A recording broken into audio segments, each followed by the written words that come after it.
आज हम बात करने वाले हैं after having all the diet still हमारे मसल इंप्रूव क्यों नहीं हो रहे हैं।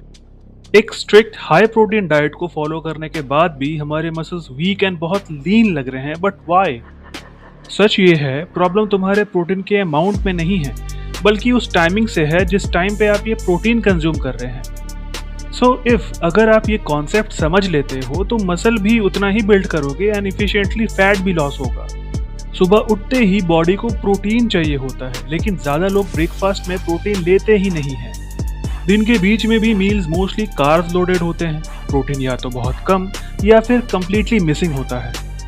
और फिर रात में एक साथ चिकन दाल सब कुछ ओवरलोड कर देते हैं, सोच के कि आज का प्रोटीन कंप्लीट हो जाएगा।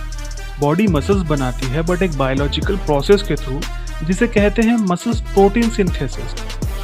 एंड जब आप जैसे ही प्रोटीन कंज्यूम करते हैं, ये प्रोसेस एक्टिवेट हो जाता है। But most of the important thing ये है कि ये जो प्रोसेस है सिर्फ 3 से 5 घंटे के लिए ही एक्टिवेट रहता है।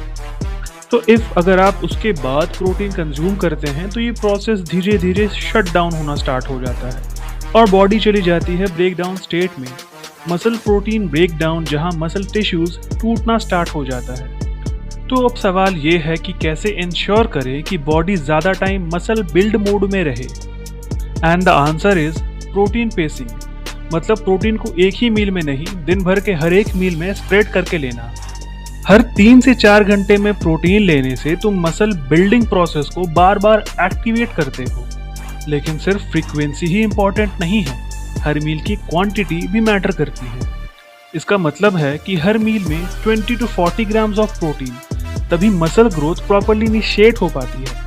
Let me tell you the simple way, the total amount of protein based on your body को दिन भर के मील में डिवाइड कर दो और बॉडी इंप्रूव होने लगेगी।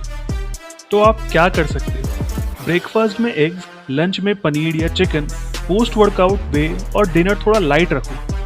अगर तुम्हें अपनी बॉडी साइंटिफिकली ट्रांसफॉर्म करनी है तो इस कॉन्सेप्ट को फॉलो करो और ऐसे ही प्रैक्टिकल फिटनेस नॉलेज के लिए फॉलो करो